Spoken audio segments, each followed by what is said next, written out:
Thank you very much, Dr. Chomsky, for welcoming us here in your office at MIT.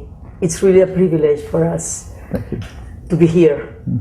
For the European, and as well for the European people, for the young people, they will be very, very happy to know what you mean about all these subjects that we will speak about. And as well, you know that you are very welcome in Barcelona anytime. I am sure you will meet a lot of friends there. There is a lot of friends. I know that you have a lot of friends. El Premi City to City Barcelona FAT Award obre el debat sobre la transformació de les ciutats des d'un àmbit pluridisciplinar. És a dir, busca aquelles respostes transformadores de la ciutat amb un clar benefici per la ciutadania. Professor Chomsky, creu que la manera com estan creixent les ciutats arreu del món afavoreix la qualitat de vida dels seus ciutadans? Well, I suspect there's going to be a substantial change in that respect. For one thing, as I'm sure you know, the United Nations came out with a study a few years ago of slums. I mean, there's the inner city, which is a lively, vibrant city, and as soon as you move beyond the city, it's not actually a wall, but kind of like a fence. There's miles and miles of the most miserable, unimaginable slums that I've ever seen anywhere in the world. And they're getting larger and larger because people are coming in from the countryside, but they can't survive. They can't get into the city because they don't have the education, the talents, the opportunities aren't there, and so on. So they congregate in urban slums. Sometimes they're inside the city. You can go not too far from here and see pretty awful slums. Another problem is that the kind of, in the advanced, particularly in countries like the United States, maybe the US is the most extreme example, the suburbanization of the last 50 years, which was very self-conscious state corporate policy, is completely unviable. I mean, it just can't survive. It's ecologically untenable. Its use of energy is untenable. It simply can't survive. Transportation, energy use. Everyone has to have two cars. Also, it has very little of a sense of community. People are very separated from one another. First of all, they don't live near each other, and even if they do, they don't know each other because that's not the way these communities work.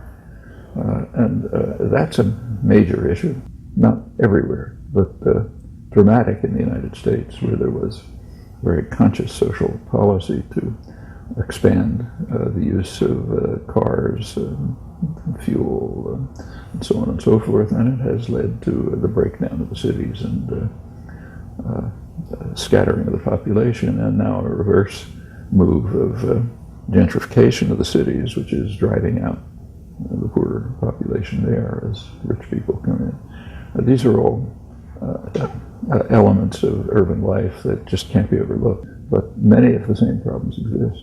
There will have to be a very serious redesign of urban life and the scattering of populations if the species is going to survive. We just can't go on this way. The capitalist one emphasizes the private gain and concentration of wealth and concentration of power, so it leads almost inevitably to a society of mansions, extremely elegant apartments right alongside of misery and poverty and so on, and also in a way which is massively wasteful of very scarce resources. So that's not, I don't think that's a viable system at all. If it's being exported to other parts of the world, they're in for trouble.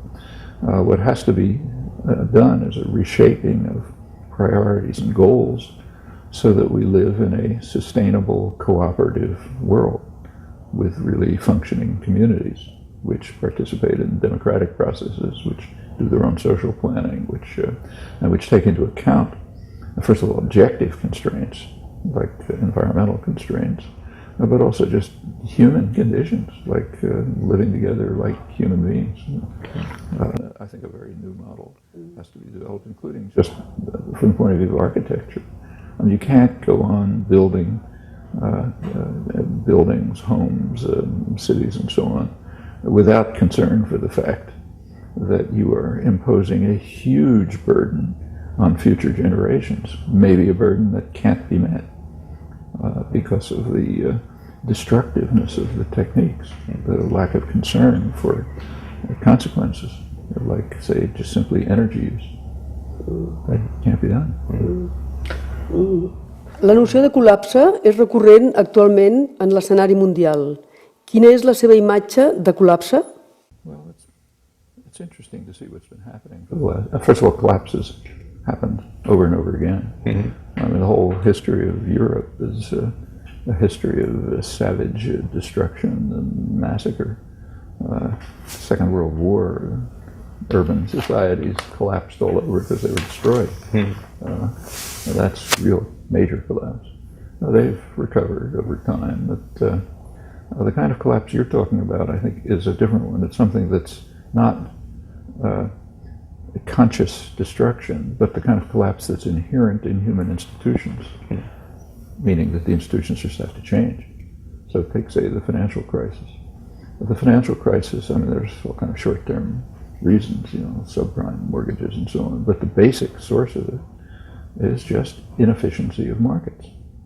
I mean, markets are inefficient systems, and every economist learns it. They only provide certain choices, not others. So to be concrete, I have to go home tonight after work. Well, the market offers me a choice between going home in a Toyota or a Ford. It does not offer me the choice of going home by public transportation, because that's not a market decision. The market just doesn't have that option. That's a collective decision, which can be made in a society. It can be made autocratically, by the Kremlin, or it could be made democratically. But in any event, it's a social decision, and it's out of markets. And there are a huge number of things like this. The market is very narrow in the choices that it provides. You can sell me a car, and you and I can make a bargain that's good for both of us. You like the price, I like the price.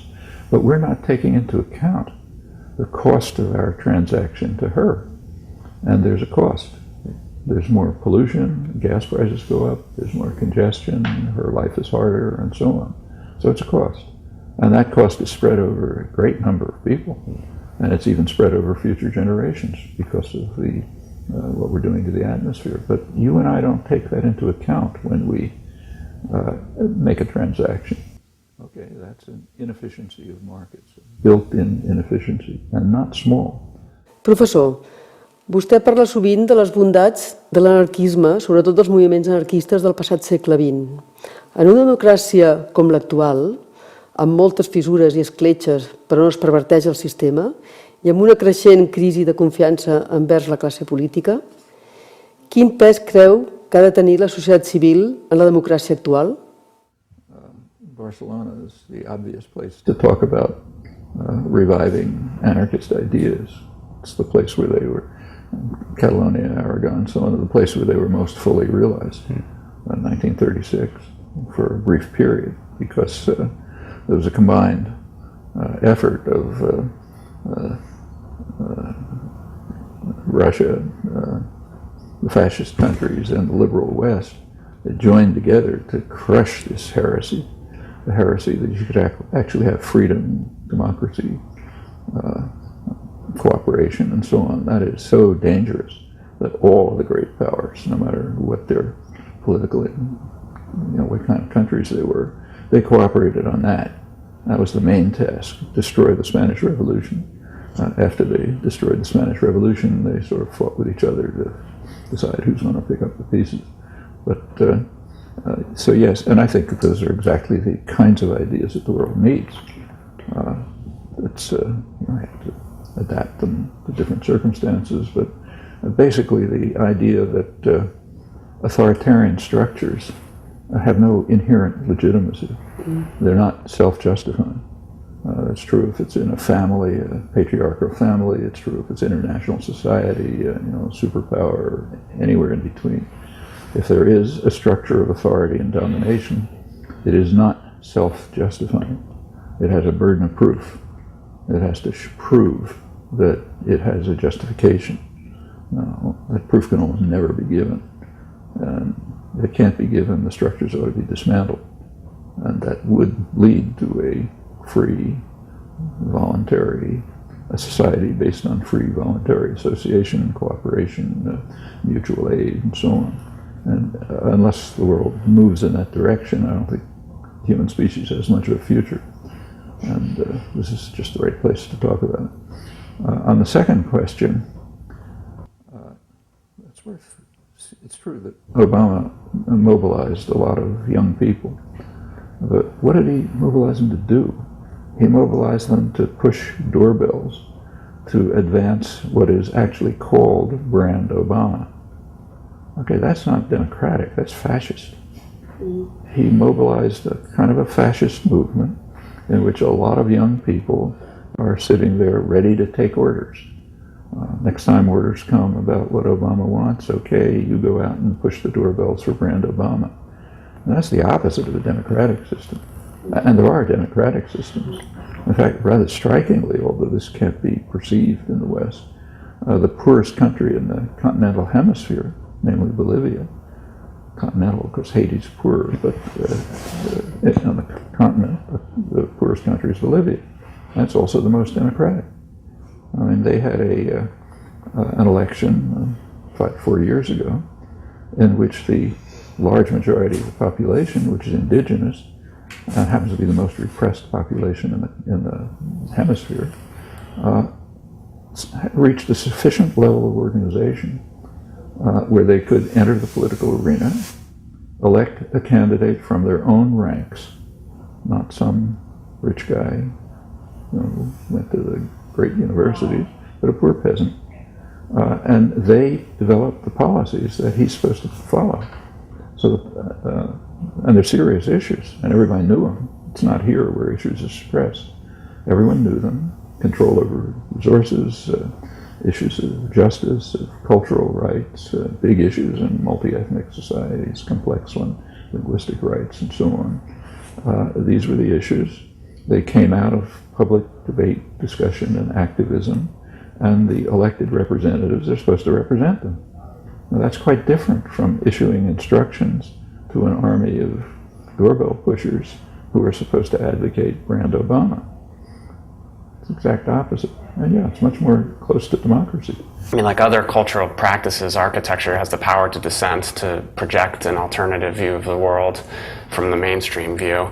But how do you balance popular demand against the opportunity for the architect, or more generally the individual, to put forward that alternative view? Yeah, it's a very real question. I mean, if you ever build, people like me who aren't architects but have houses, face it all the time.